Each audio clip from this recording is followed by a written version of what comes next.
Hey, good morning, everybody. Welcome to the War Room. It is early. It is 4:30 in the morning on a Tuesday, July 22nd, and I want to welcome you again to the War Room. This is episode 2. This is kind of a continuation from episode 1, and I just want to thank you for all of those of you who watched episode 1 and even initially subscribed. Hey, thank you. And most of you, you knew me from my Facebook post, and so you know what you're going to get at 4:30 in the morning. You know what you're going to get.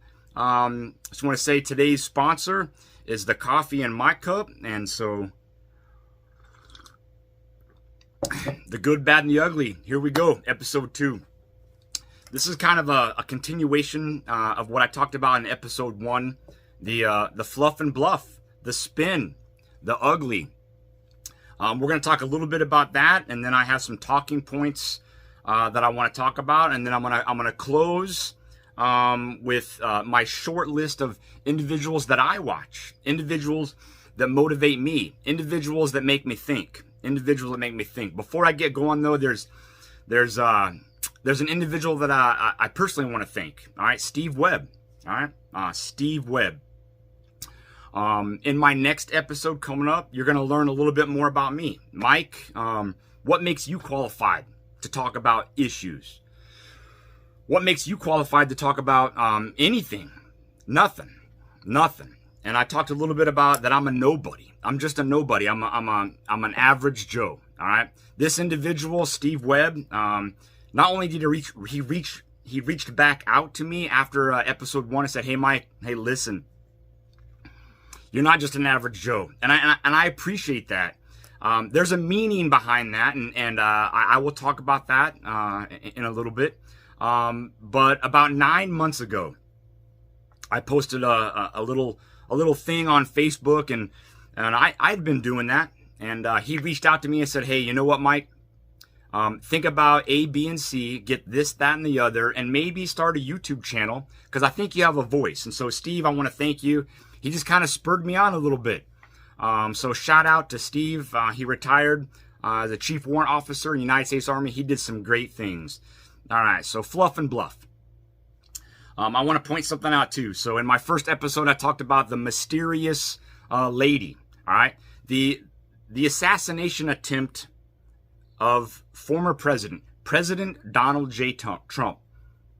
Was it fake? Was the mysterious lady part of it? Was this rigged? Was it supposed to happen? Did she really nod her head or wave a sign? I don't know. All right. One of my friends pointed out to me and said, "Hey, Mike, not sure if she nodded her head or not, but definitely there are a lot of questions that need answers.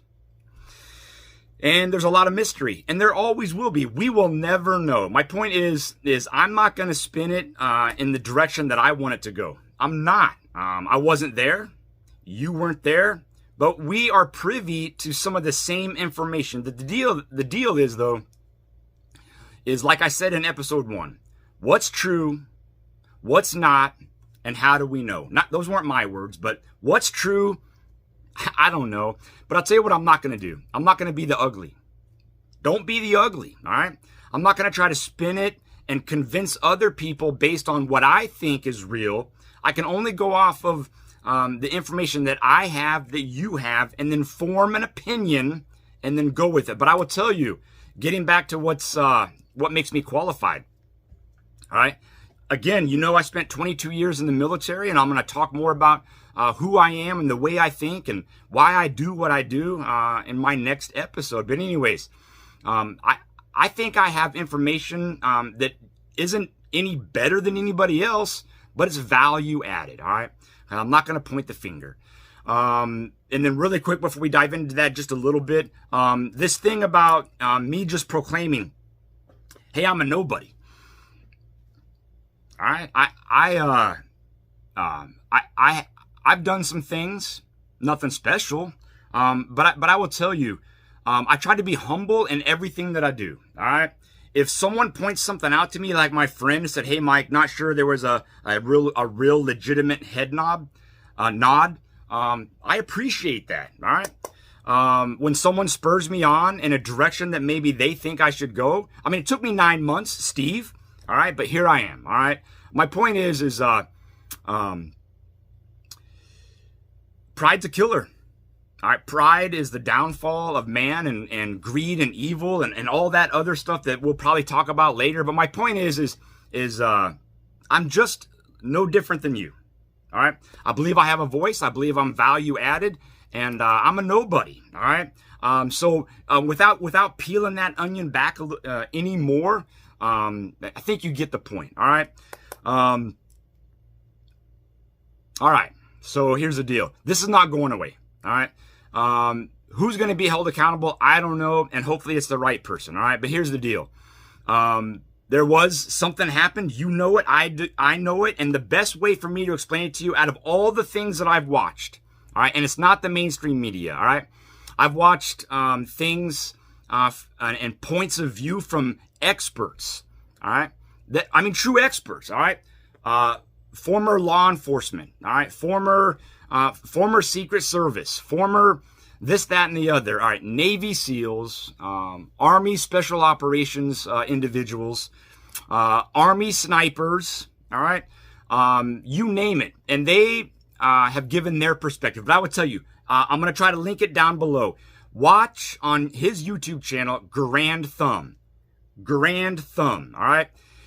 They pretty much recreated with the best knowledge that we have, all right, and a weapon type and that EOTech, that holographic red dot or circle or crosshair, whatever, at about the same distance, same environmental hazards, same size target. Watch it, because he explains it, all right? There's only one thing that I disagree in. It's approximately, I don't know, I wrote it down here. It's approximately 18 minutes. It's about 18-minute video, and they recreate even the counter sniper shot. The only thing I disagree, and it's not anything that Grand Thumb said, it's that infamous picture of the two counter sniper individuals that were closest to the stage and the podium looking out. I don't know if they took the shot. All the still photographed images that probably come from video, all right, screenshots, if you will.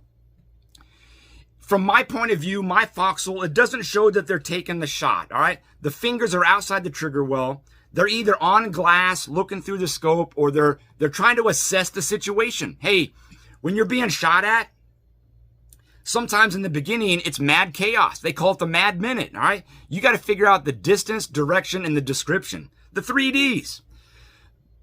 Were they the ones that shot? I don't know.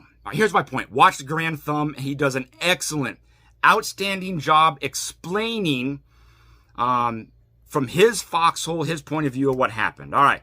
Enough said. This is not going anywhere, but I'm done. I'm done talking about it. All right, so we talked about my talking points. Number one, how and why. Episode 1, I talked about that why was irrelevant. Why did this happen? I don't know, but it did, all right? But how?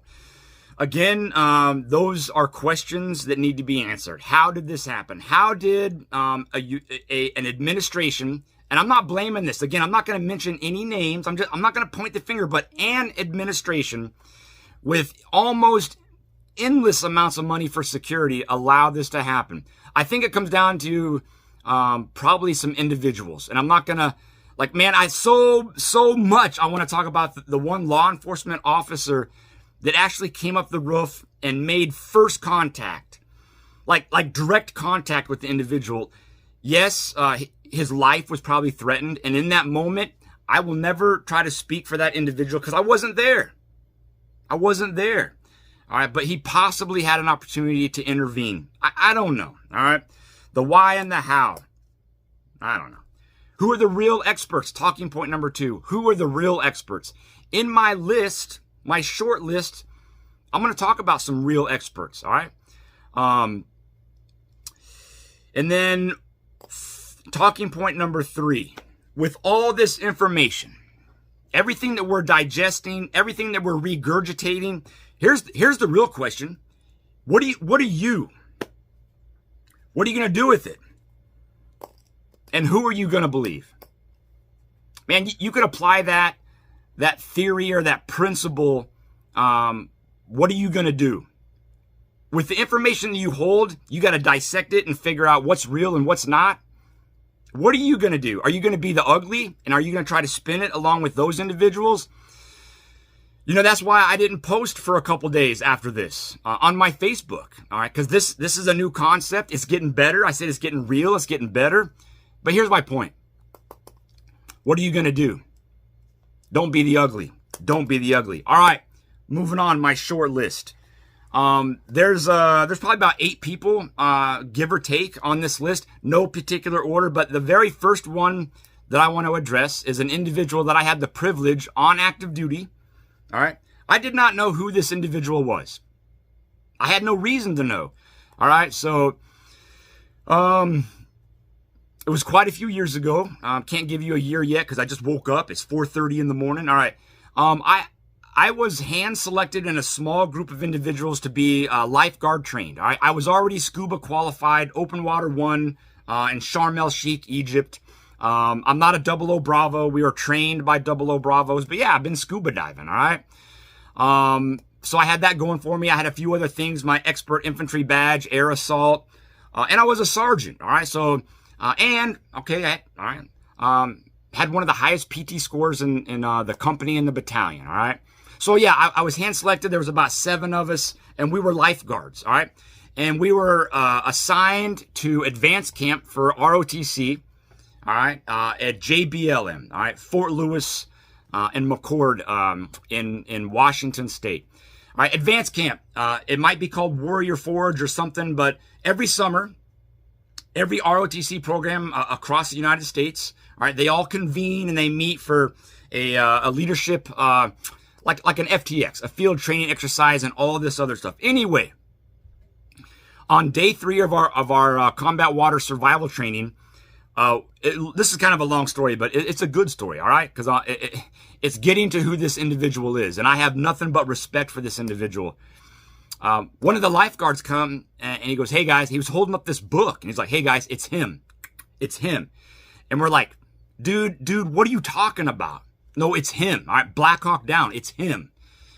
You mean it's the guy?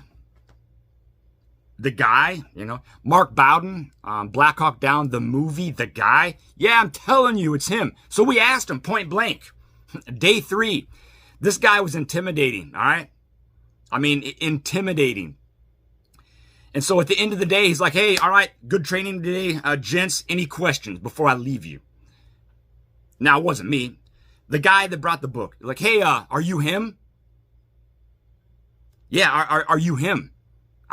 I don't know what you're talking about. Come on, man. Come on.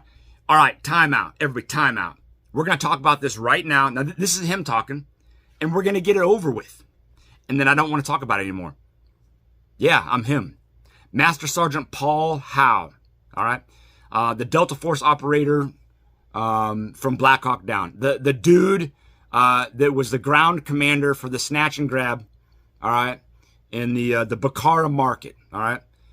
Man, I tell you what, even though I only spent about 2 months under this guy, phenomenal. Because he taught us some life lessons, and I'm going to leave that with you, this one life lesson he taught us too. He said, "Hey, look, I'm not in Delta Force anymore. I'm here, and this is my job now, and I'm going to do my job to the best of my ability, and that's what I expect of you. I don't care," and this is him talking, "I don't care what you do. I don't care if it's a barbecue. I don't care if it's planning a military operation. You do it right or you go home. All right, do it right or go home." Man, I'm telling you, it was the best month and a half of combat water survival training. It was amazing. Anyway, all right. So Paul Howe, he probably still runs CSAT down near. It's a combat shooting school. CSAT in near Nacogdoches, Texas. All right, moving on. Mike Glover. All right, Mike Glover with Field Craft Survival. Mike Glover, actual. All right, former Sergeant Major in the Special Forces. All right, I really kind of started watching him after Paul Howe, and man, he's real, and I gravitate towards that. He's not Fluff and Bluff. He's not ugly and doesn't spin it. He's real and he's humble. I'll talk about that more in a minute. All right. The Sean Ryan Show. All right. Vigilance Elite. If you're a veteran or you're just, if you're an individual, a man or a woman who's interested in just hearing different perspectives, not just from Special Forces community, man, watch the Sean Ryan Show. All right. The Dan Bongino Show. Love that guy, man. Dan Bongino, and I don't know any of these other people. All right. They just got a phenomenal show. All right. Former a Navy SEAL, 3 of 7 project. Check them out. Joe Rogan. All right. I might not agree with all the words that come out of Joe Rogan's mouth, but Joe Rogan, he just brings a different perspective. All right. And then I'm gonna mess this name up. U.S. Special Forces Nick Freitas. That dude, man, that dude, he's funny. He's real, and I like him. And then last but not least, my newest addition to my list is I never knew this guy existed. But I'm telling you, if you're a shooter and you want the truth about the science and the common sense application and approach to shooting, man, Paul Harrell. Anyway, that's my short list. I might link some of those down. Sometimes time is money and I don't have time to do everything because I'm just starting out, but it's getting better. All right, I'm going to leave you with my final word. All right. Never accept defeat because someone is willing to do it for you if you let them. You watching this, it doesn't matter what you do in your life, all right? Married, single, professional career, just starting out, still in high school, retired, all right? Never accept defeat. Have I quit before? Yeah, I'm going to talk about that in a minute, all right? Have I felt defeated and come up against a roadblock in my life before? Both my professional career, my married life, as a father of 2, as a friend, a so-called friend. Yes, all right? But never accept defeat, all right? Winston Churchill. Could you imagine if he accepted defeat after all the trials and tribulations that he went through growing up? World War I, World War II. If he would have accepted defeat, then a certain individual, all right, post-Treaty of Versailles, who spent 2 decades, all right, creating his Mein Kampf, his revenge, all right, and then was hell-bent on taking over all of Europe.